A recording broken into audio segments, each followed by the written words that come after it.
Hello दोस्तों, नमस्कार। स्वागत है आपका आपकी की संस्कृत की कक्षा में। पिछले कक्षा में हमने पढ़ा था संधि के बारे में और संधि का पार्ट 2 है ये। इसमें हम पिछली कक्षा में हमने स्वर संधि के बारे में पढ़ा था और आज हम पढ़ेंगे व्यंजन संधि के बारे में। तो हमारा दूसरा संधि क्या है? व्यंजन संधि है। स्वर संधि में क्या होता था? जब स्वर के बाद कोई स्वर आता था तो वहाँ पर स्वर संधि होता था। अब यहाँ व्यंजन संधि की परिभाषा देखते हैं।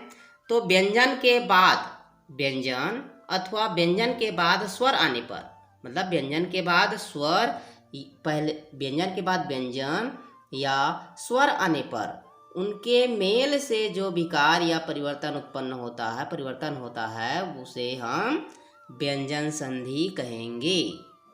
व्यंजन संधि किसे कहेंगे? जब व्यंजन वर्ण के बाद कोई व्यंजन या स्वर आए तब उनके मेल से जो परिवर्तन होगा उसे हम व्यंजन संधि बोलेंगे। जैसे कि व्यंजन का व्यंजन के साथ मेल, तो जैसे जगत धन नाथ, तो त जो है त के नीचे में हलंत लगा है, मतलब वो क्या है? व्यंजन है। तो जगत धन नाथ का क्या हो गया? जगन्नाथ हो गया। यहाँ पर जो त था तो त यहाँ पर न बन गया। उसके बाद सत धन चरित्र सच्चरित्र। अब व्यंजन का स्वर के साथ मेल, तो वाक धन अस्ति वागस्ति और अच धन अंतः अजंतः।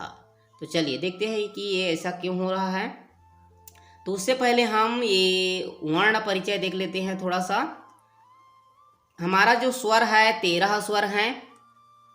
अ आ ई उ री, और यहाँ पर जुड़ जाता है बड़ा री। संस्कृत में जुड़ जाता है बड़ा री और री। और हिंदी वर्णमाला के जो अनुसार वर्ण हैं, एक तो अंग है और एक आहा है, तो ये दोनों यहाँ पर नहीं रहते हैं, ये यहाँ पर ध्वनियाँ बन जाती हैं। अंग को क्या बोला जाता है? अनुस्वार कहा जाता है, और अह को यहाँ पर विसर्ग बोला जाता है। तो ये यहाँ पर ध्वनियाँ बन जाती हैं, अयोगवाह ध्वनियाँ। यहाँ पर 13 स्वर हैं, उन दोनों की जगह पर बड़ा री, दीर्घ री और री जुड़ जाता है। स्वर वही 13 है, हिंदी में भी 13 थे, यहाँ पर भी 13 हैं। चलिए देखते हैं कि व्यंजन वर्ण का जो पहला वर्ग है उसको कंठ वर्ण बोला जाता है, क्योंकि इसका उच्चारण स्थान जो है कंठ है। और इस वर्ण के अंतर्गत क ख ग घ ङ, ये पहला क वर्ग में है। च वर्ग जिसे तालव्य बोला जाता है, उच्चारण स्थान तालु है। इसके अंतर्गत च छ ज झ न्य मूर्धन्य है। तीसरा वर्ग जो है ट वर्ग, इसके अंतर्गत ट ठ ड ढ ड़, और दंत्य है चौथा, त वर्ग बोला जाता है इसको, उच्चारण स्थान है दांत, त थ द ध न। और पांचवा वर्ग है आपका ओष्ठ वर्ग, उच्चारण स्थान है होंठ, ओष्ठ, और इसके अंतर्गत आते हैं प फ ब भ म। तो देखिए इन वर्गों का हमें अभी जो व्यंजन संधि पढ़ेंगे उनकी आवश्यकता हो सकती है। और प्रत्येक वर्ग का जो अंतिम वर्ण होता है, प्रत्येक वर्ग का जो अंतिम वर्ण होता है, जैसे यहाँ पर पहला है अंग, न्य, ड़, न, म, इनको बोला जाता है अनुस्वार वर्ण। क्या बोला जाता है? अनुस्वार वर्ण बोला जाता है। और इसके अलावा 4 अंतस्थ व्यंजन हैं, य, र, ल और व, जो कौन से संधि में प्रयोग हुआ था? पहले यण स्वर संधि में। और 4 ऊष्म व्यंजन हैं, श, श, श और ह। देखिए 2 अयोगवाह ध्वनि, अनुस्वार और विसर्ग। संस्कृत वर्णमाला में कुल 46 वर्ण होते हैं और 2 ध्वनियों को मिलाकर के कुल 48 हो जाती हैं। चलिए अब प्रारंभ करते हैं व्यंजन संधि का नियम पहला, सचुत्व। और इसके अंतर्गत क्या होता है? स का श बन जाता है और त वर्ग का च वर्ग बन जाता है। तो ऐसा क्यों? कि सकार तथा त वर्ग, स और त वर्ग के बाद यदि त वर्ग सकार या च वर्ग के साथ, मतलब स या त वर्ग का श या च वर्ग के साथ यदि योग हो तो स का श बन जाता है और त का च वर्ग बन जाता है। जैसे कि मनस धन चलती, यहाँ पर स है तो स के साथ च आया तो च का क्या बन गया? वो स का श बन गया। ये जो सपेरा का स था वो यहाँ पर सलजम का स बन गया। रामस धन सेते, रामश्येते। त वर्ग का च वर्ग के साथ मेल हुआ तो वो बन गया च, और ज वर्ग न्या के साथ हुआ तो वो बन गया क्या, ज्ञ बन गया। यज धन्यः यज्ञ हो गया। तो इसी प्रकार से क्या बोला है कि स वर्ग और त वर्ग के बाद स और त वर्ग का यदि श और च वर्ग के साथ मेल होगा तो स का श हो जाएगा और त वर्ग का च वर्ग हो जाएगा। ये हो गया पहला नियम। दूसरा है सटुत्व। तो यहाँ पर क्या है, यदि स या त वर्ग का स या त वर्ग का श या ट वर्ग के साथ आगे या पीछे योग हो, स या त वर्ग के साथ श या ट वर्ग के साथ आगे या पीछे योग हो तो स के स्थान पर श और त के स्थान पर ट बन जाता है। ये है नियम दूसरा। त वर्ग और च वर्ग, देखिए त वर्ग में कौन कौन है, त थ द ध न के बाद ट वर्ग ट ठ ड ढ ड़, तो स वर्ग का त वर्ग के बाद ट वर्ग हो जाता है। मतलब स के बाद स और त वर्ग के बाद यदि श और ट वर्ग आता है तो स के स्थान पर श और त के स्थान पर ट वर्ग हो जाता है। उदाहरण स्वरूप देखते हैं, रामस धन षष्ठ। तो ये स का क्या बन गया, यहाँ पर षटकुड़ का स बन गया। धनुष धन टंकार स का फिर षटकुड़ का स बन गया। इस धन तह त वर्ग का क्या आ गया, तो त का यहाँ पर क्या हो गया, ट बन गया। ट वर्ग स का ट वर्ग बन जाता है। तत् धन टीका, तो त वर्ग का ट बन गया। तथा द धन और ट ठ ड ढ, तो त वर्ग का ट बन गया यहाँ पर। नियम नंबर है तीसरा। तो यहाँ पर है जशत्व। तो यहाँ पर सिंपल सा है कि प्रथम वर्ण के बाद यदि तृतीय वर्ण और चतुर्थ वर्ण के बाद यदि तृतीय, मतलब प्रथम और चतुर्थ वर्ण के बाद यदि क्रमशः तृतीय वर्ण आता है, किसी भी वर्ग का यदि प्रथम वर्ण के बाद प्रथम और चतुर्थ वर्ण के बाद, प्रथम और इन दोनों चतुर्थ वर्ण के बाद यदि क्या आएगा, तृतीय वर्ण आता है, प्रथम या चतुर्थ वर्ण के बाद। देखिए यहाँ पर प्रथम वर्ण के बाद तृतीय वर्ण या चतुर्थ वर्ण के बाद तृतीय वर्ण आता है और पद के अंत में क च ट त प के बाद कोई स्वर वर्ण या वर्ग का तीसरा, चतुर्थ या पंचम वर्ण तथा य र ल व हो तो क च ट त प का क्रमशः ग ज ड द ब में बदल जाते हैं। क्या बोल रहा है कि यदि किसी भी वर्ण के प्रथम या चतुर्थ वर्ण के बाद यदि क्या आता है, तृतीय वर्ण आता है, तो क का ग बन जाएगा, च का ज बन जाएगा, ट का ड बन जाएगा, त का द बन जाएगा और प का ब बन जाएगा। मतलब सिंपल सा है कि प्रथम वर्ण का यहाँ पर तृतीय वर्ण बन जाता है। क का ग, च का ज, ट का ढ, ड का त का द और प का ब बन जाता है। तो यही क्या है, आपका जसत्व है, जसत्व विसर्ग। तो यहाँ पर उदाहरण स्वरूप देखते हैं कि क का ग बन गया तो दिक् धन गजः दिग्गजः हो गया। वाग धन अर्थों वागर्थों बन गया। क का ग वाक धन ईसः वागीसः। दिक् धन अम्बरः दिगंबरः। च का ज बन गया तो च के साथ अ आया, मतलब स्वर आया तो अजंतः। अच धन आदि अजादि। ट का डा तो सट धन आननः षडाननः। ट का ड बन गया सट धन देवाः षड देवाः। सम्राट धन गच्छति सम्राट गच्छति। सट धन दर्शनम षड दर्शनम, ट का ड बन गया। अगला उदाहरण है कि त का द बन जाना, तो सत धन आचारः सदाचारः, चित धन आनंदः चिदानंदः, मत धन धनम महत धन धनम महद्धनम, चित धन रूपम चिद रूपम, त का यहाँ पर द बन गया। और अगला है प का ब बन जाना, तो सुप धन अंतः सुबंतः, अप धन जह अबजह। अब यहाँ देखिए 10वीं की पुस्तक में यहाँ पर यथा में उदाहरण में दिया है जो आपका असाइनमेंट 2 में आने योग्य है। तो जगदीशः, तो उसका क्या हो जाएगा, जगत धन ईशः हो जाएगा, जगत धन ईशः हो जाएगा। महत धन दानम, तो महत धन दानम हो जाएगा। वागीशः वाक धन ईशः, दिगंबरः दिक धन अंबरः, और सुबंतः सुप धन अंतः सुप धन अंतः हो जाएगा।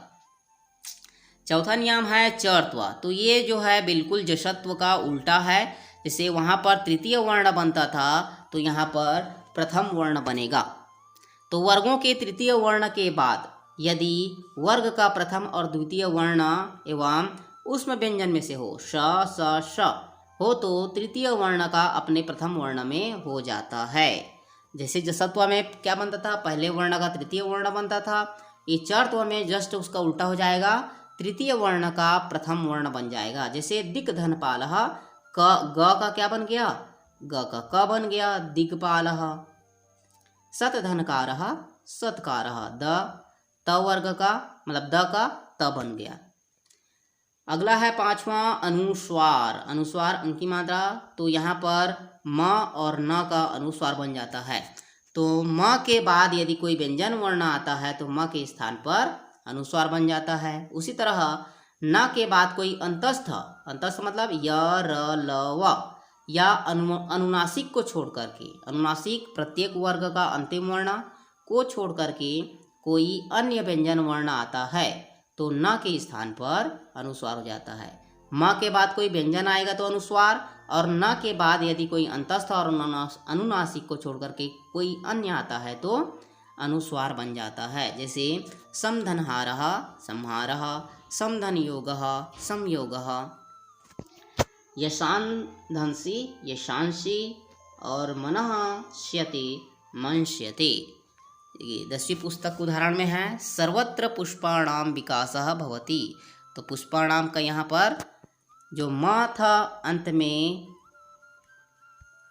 जो म था उसका क्या हो गया, यहाँ पर अंक की मात्रा हो गया, अनुस्वार हो गया।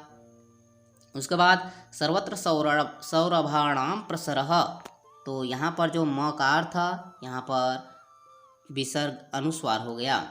तीसरा है नदीषु विमलम जलम राजते, तो विमलम का यहाँ पर विमलम और जलम में दोनों में मकार था, म में हलन था, तो यहाँ पर क्या हो गया, अनुस्वार हो गया। चौथा है पक्षीणाम कूजनम सुखदम भवति, तो कूजनम का मकार जो था वहाँ पर अनुस्वार हो गया, सुखदम में जो मकार था वो अनुस्वार हो गया। कोकिला मधुर गीतम, तो यहाँ पर तमे अंक तमे अनुस्वार हो जाएगा। नूतनम रक्तम, तो ये भी क्या हो जाएगा, अनुस्वार हो जाएगा। चलिए अगला है पर सवर्ण। इसमें जो है अनुसार पंचम वर्ण हो, अनुस्वार का पंचम वर्ण हो जाता है पर सवर्ण।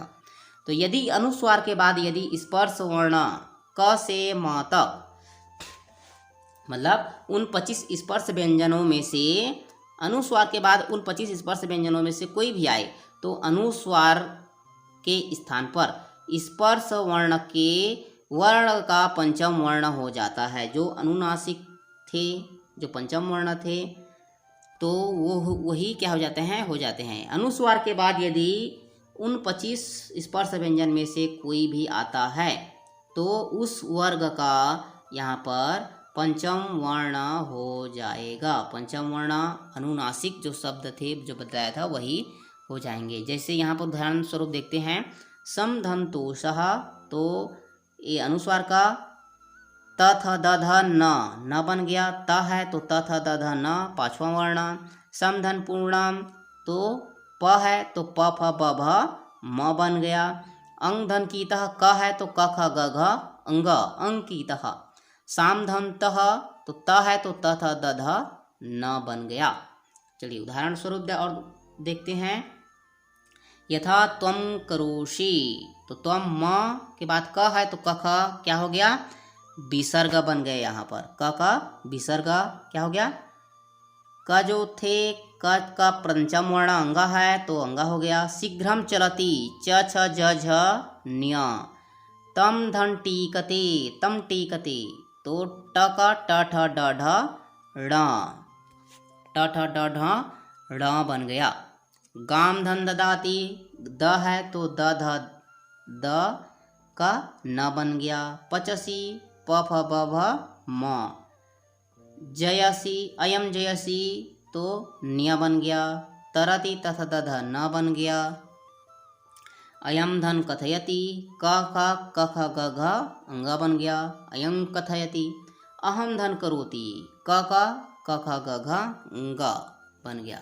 चलिए यहाँ पर उदाहरण दिया है अभ्यास के लिए तो उसको देखते हैं।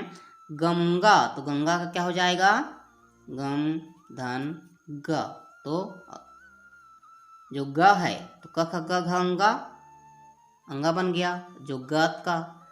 समधन जय का क्या हो जाएगा, स म धन जय समधन जय संजय। ज का चस जझ न्या व्यंजनम व्यम धन जनम। अंकितः अम धन कीतः अंग बन गया। क ख ग अंगा।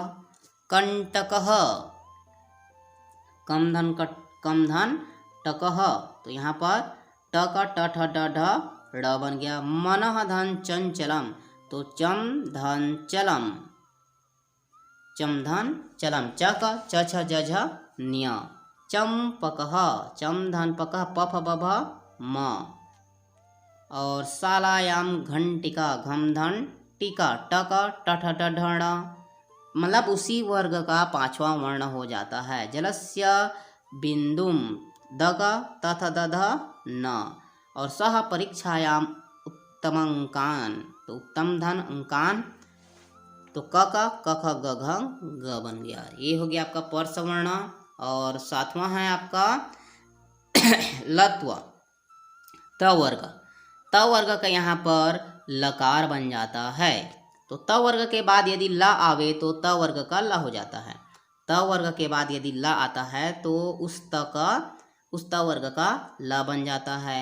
परंतु न के बाद ला आने पर सानुनासिक लकार मतलब ला में सानुनासिक हो जाता है। जैसे तत् धन लीनः तल्लीनः त वर्ग के बाद त के बाद ला आया तो तल्लीनः ला हो गया। उत धन लंघनम उल्लंघनम। महान धन लाभः महान लाभः। तो इस प्रकार से आपका विसर्ग यहाँ पर व्यंजन संधि समाप्त होता है। व्यंजन संधि के और नियम है परंतु ये जो 7 नियम हैं आपके अध्ययन के अनुसार से सर्वप्रमुख हैं। तो इन्हीं व्यंजनों को आप लोगों को अच्छी तरह से देखना है और पुस्तक में जो दिए हुए उदाहरण हैं उनको अभ्यास करना है ताकि आपके असाइनमेंट 2 में आपका काम आ सके। वीडियो अंत तक देखने के लिए धन्यवाद। और वीडियो का जो पार्ट 3 है वो विसर्ग संधि के ऊपर रहेगा।